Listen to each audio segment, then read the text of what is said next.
probably have heard the expression, time is money, right? Well, it couldn't be more true in the world of investing. By starting to invest your money now, you are setting yourself up to make more money in the future, which means that when you are ready to retire, you can retire earlier and live the life of your dreams. Investing can seem complicated or risky at first glance, but if you do your research and understand the ins and outs of investing, you'll find it easy to start building wealth with little risk or effort on your part. If you're new to investing and have $1,000 to start with, it can seem like an impossible feat to turn that money into $5,000 by the end of the year. But it's actually quite possible if you know what you're doing.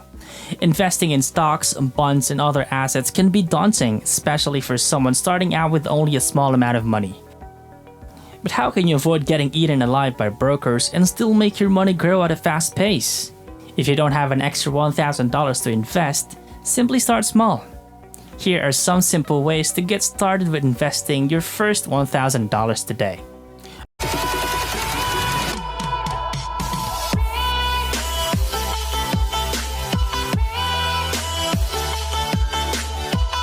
Understanding what investing is will help you decide if it's right for you. Investing is essentially using money, typically through stocks, bonds, mutual funds, or exchange-traded funds or ETFs to buy ownership in a company or some other assets that generates cash flow. When you invest, you don't get a say over how the company operates. Instead, your money provides capital for companies to expand and grow, and hopefully pay dividends along the way. You can invest on your own by opening an investment account with a brokerage firm, but most people choose to work with an investment professional. That person might be a financial advisor who works at a bank, or another type of financial institution, such as an insurance company. Or he might be part of an independent advisory firm that helps clients manage their investments. Either way, working with an investment professional means paying fees for his time and expertise. But those fees come with benefits. The advice he gives you may help you avoid costly mistakes and could even save you from missing out on market gains altogether. Many investors start out small when they begin investing because they're not sure whether they have what it takes to succeed in the markets.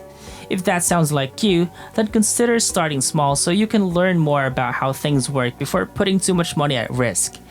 After all, learning what goes into making smart investment decisions is one of the best ways to ensure success. Learn about how investing works.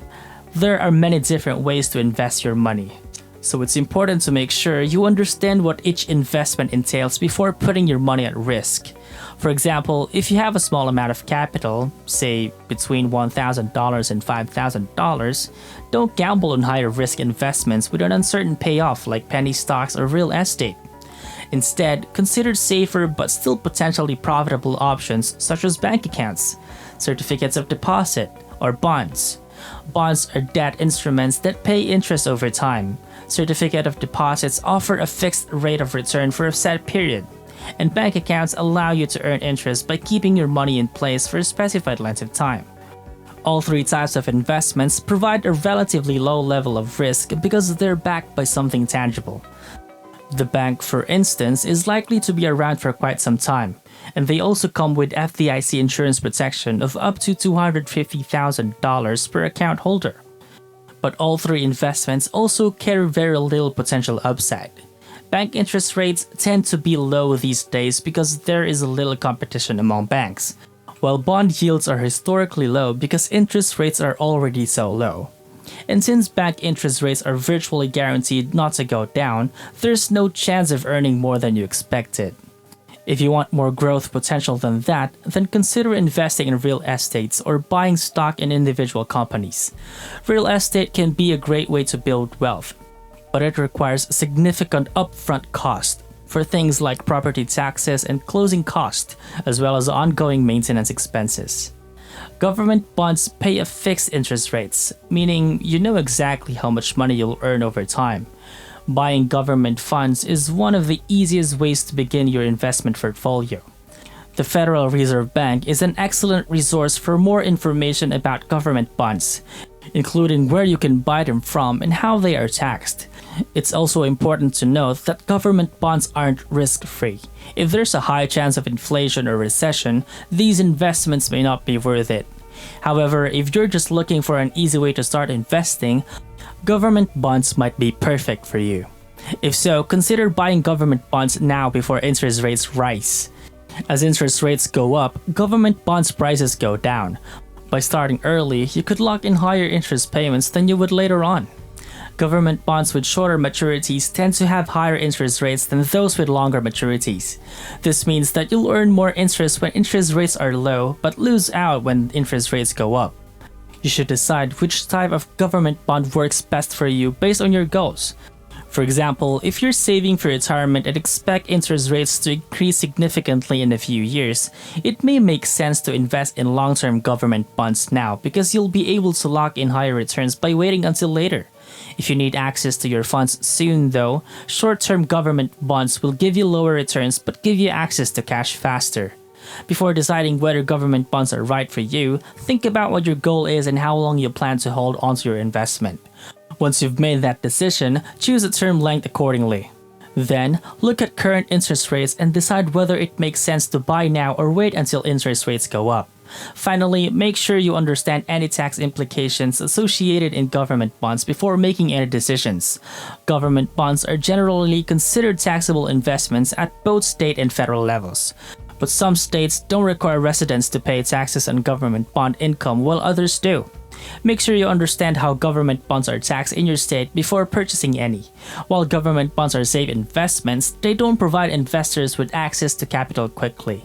That's why many investors turn to bank accounts instead of government bonds when starting their investment portfolios. But as interest rates continue to fall around the world, there isn't a better time than now to get started investing in government bonds. And remember, these tips only apply if you're interested in getting started quickly. While it's likely you'll see a return of your investments, there is also a very real chance that you'll lose money. When you invest in stocks, for example, there is no such thing as guaranteed return. The stock market can be volatile. Even then, you might earn some interest off of your cash if it's deposited into a brokerage account or savings account with a bank. The stock market has historically been an excellent way to grow wealth over time.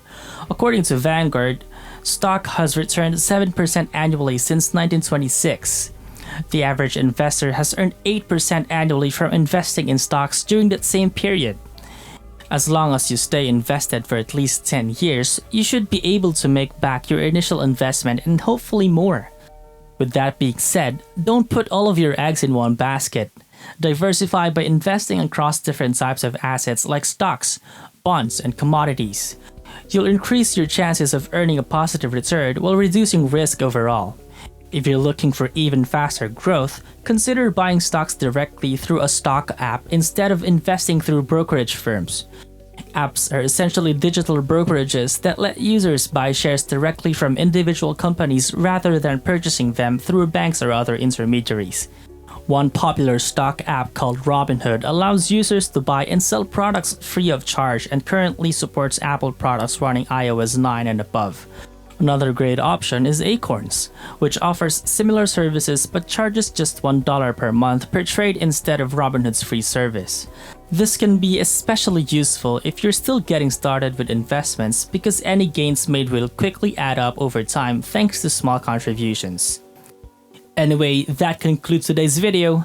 Don't forget to subscribe and give us a thumbs up. And as always, please tell us what you think about this video in the comment section. We'd love to hear them. Thanks for watching guys, and we'll see you at the next one.